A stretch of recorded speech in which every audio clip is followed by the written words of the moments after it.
The way you beat a guy like that, you're not going to outbox him. If you're waiting on him and he's initiating and he's feinting you into counters and then he's countering the counter, you're going to lose that fight. You know AJ's chin's gone, right? And I'm not saying that I believe that. I don't believe that. I think getting beaten up by Daniel Dubois does not mean your chin's gone, especially when you keep getting up and you managed to rock him late in the fight and you stayed in the fight. And I think Daniel Dubois is a freak like... AJ is a freak. He's a one-off. He's not, Jake Paul is not Daniel Dubois. But some people are genuinely giving Jake Paul a chance. That's blowing my mind here.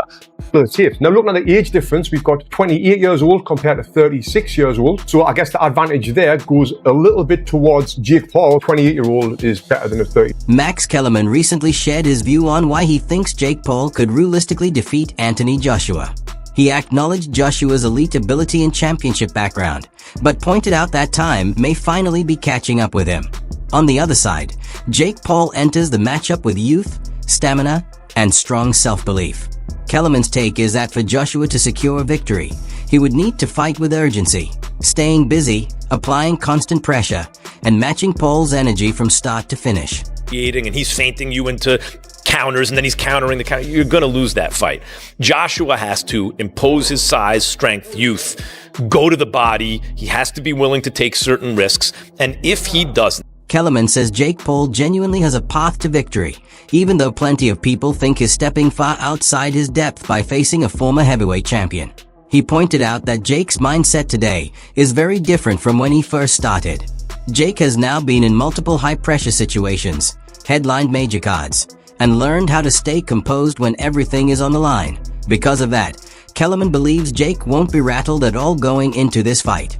In his view, Jake performs his best when the moment is big, and that confidence, combined with steady improvement, makes him dangerous.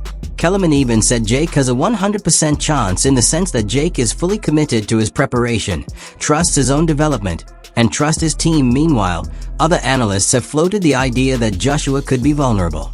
Their argument is that he's older now, his reactions aren't as sharp as they once were, and he doesn't fight with the same explosive style he had earlier in his career.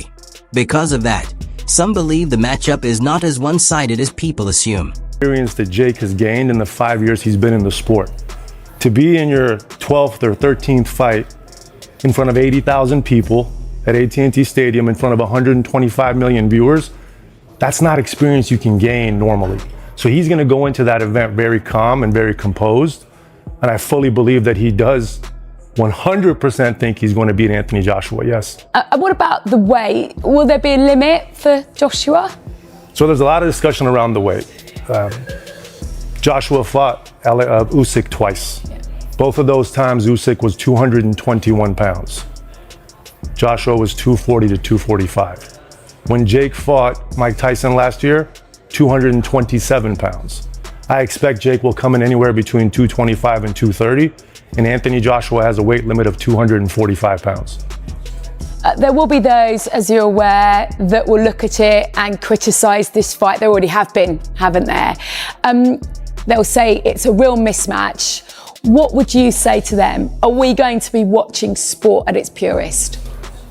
I would say it's much less of a mismatch than what you saw with AJ and Francis Ngannou, who a massive man, but relatively no boxing experience. I would say it's much less of a mismatch than AJ's 9th or 10th fight against guys who've been knocked out 20 to 25 times. Given AJ's pedigree, Jake is built for this. Jake is built for the big moments. So do I think it's dangerous for Jake Paul? Absolutely. Do I think it's also dangerous for Anthony Joshua? 100%. I mean, we're just watching some of these punches being thrown now. Can he take something like that, Jake Paul? Hey, Alexander Usyk took it, right? I think that was a perfect 1-2 combination by Joshua, again, on a fairly stationary fighter in Francis Ngannou, who had a good performance against Tyson Fury. But I don't think Tyson Fury took that fight. They argue that while Joshua used to dominate the heavyweight division with speed and explosiveness, his modern style is far more cautious. Because he takes fewer risks, some believe he's become easier to read and easier to touch than in his prime. On the other side, fans highlight that Jake Paul isn't the same beginner he once was. His power has developed, His conditioning has improved, and his fundamentals are cleaner and more disciplined now from that perspective. The contrast between Joshua's current style and Jake Paul's steady growth makes the matchup more intriguing than most people first assumed. For those fans and analysts, the age difference, the momentum, and the way both fighters have looked in recent performances all add layers of uncertainty that make this fight far more compelling than a simple mismatch.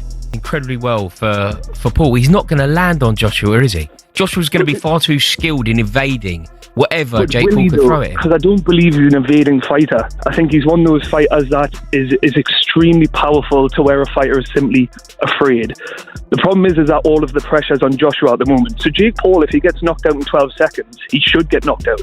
The problem is, as soon as Joshua starts taking damage, all of a sudden he's thinking, the world is watching me, I'm a professional fighter, and I'm getting beat off a YouTuber. All of the pressure is in Joshua, and that's a lot that can weigh on a man. Just Jake Paul can't damage him, though. People can damage him, though. He's went down. No, people can. World people champion. can. Yeah. No, like Alexander Usyk can, Daniel Dubois can, but these are supreme athletes. Jake, completely correct. Yes, there's a difference in someone who's been boxing their entire life versus a YouTuber. I completely understand that, but you can't deny that Jake Paul has power. I think it's one of his only attributes. I think he's a very poor boxer, but what he does have is a weird technique where you don't know what he's got power. How do we know he's got power? He's knocked people out.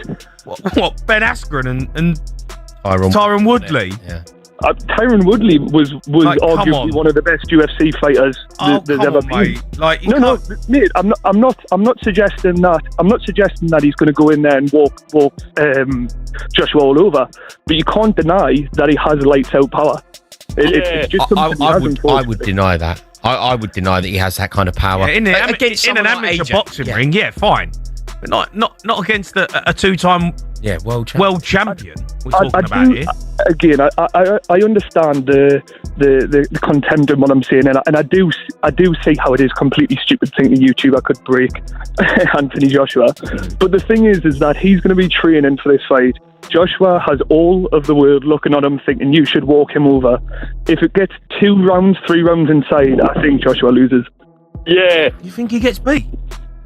I mean, I think the pressure will get to him. I think if he loses to Jake Paul, he's the embarrassment to boxing. And if you get inside 3 rounds where you've not put him away like everyone thinks you will, all of a sudden that pressure to finish the fight as he should is going to gain and gain and gain. Is there any truth in this, Jamie? Can you see a world where Dan's theory is basically this geezer can punch and he therefore has a puncher's chance? I think he's got no chance. Like slim, if none. No chance. None. Literally none. No chance. No, it's one of them, innit? I honestly, without going like extreme, Dan, I think Anthony Joshua, if he could only use one hand, wins the fight. I honestly do.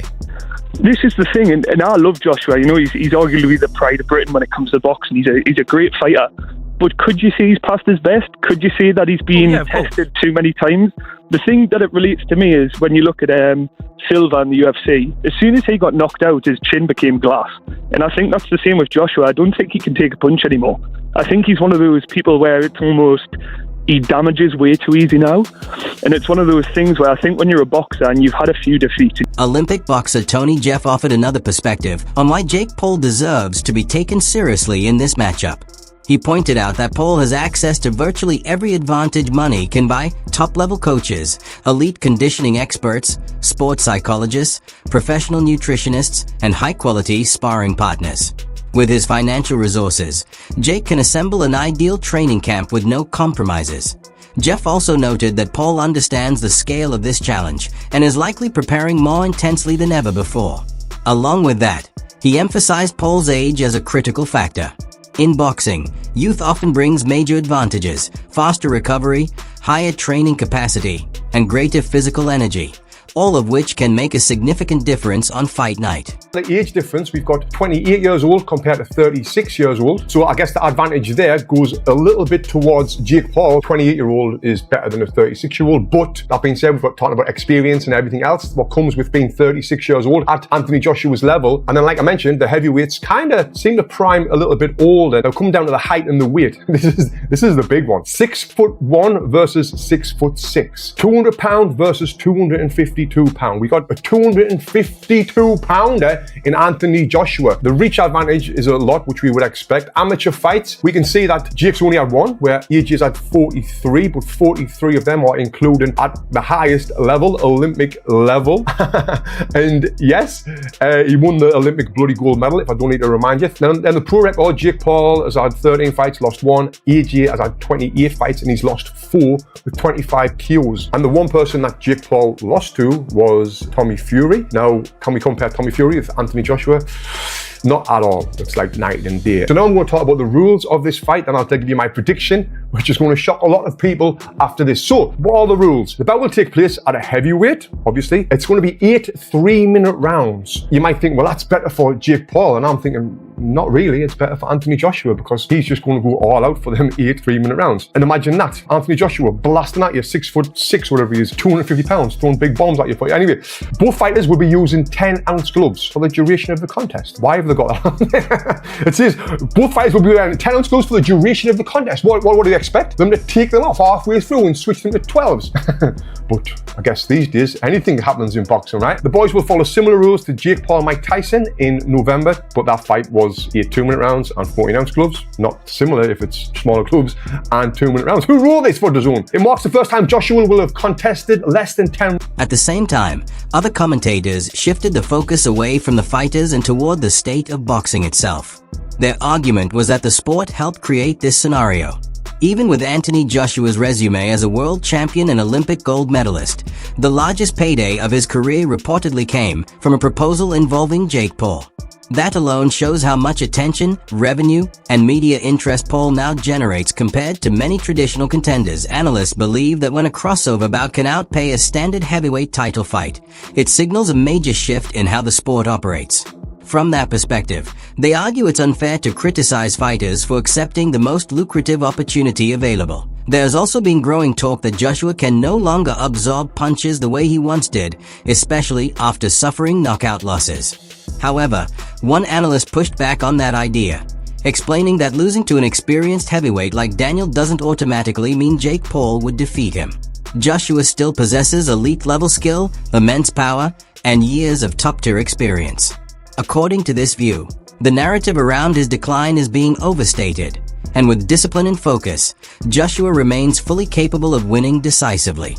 Jake Paul, and this is the real funny thing, he's giving Anthony Joshua, Jake Paul is giving Anthony Joshua, the heavyweight legend, right, in our lifetime, his career high payday. Jake Paul is a fucking A-side. Jake Paul is saying, you're going to be a 245 maximum, motherfucker. Like, Jake Paul's giving orders here. Jake Paul's first on the fucking headline. Like, that is also blowing my mind. Even Eddie Hearn said in an interview earlier this week, he's going to get more for this than he's going to get to fight Tyson Fury if the Fury fight happens. Like, and speaking of Tyson Fury, this brings me on to you, Joey Knight. How the fuck has Tyson Fury let Jake Paul put the gloves on and get in there with Anthony Joshua before he did? How are you going to fucking look your mate in the eye? Fury probably had the offer, mate. He's not into the old circus shows. You know what I mean? He's not into all that malarkey. Oh my God. He's probably fuming that his brother didn't get the fight, to be honest with you. But listen, I don't know, man. Like, I look at this fight with Jake Paul and Anthony Joshua, and you constantly hear it. You heard it with Mayweather and McGregor, and you hear it with so many fights. Does it damage their legacy? I would like you to give me an example of a time someone's legacy has been damaged. And gone from an individual fight. Yeah. No, but Ngannou Fury ain't really, has it? Like,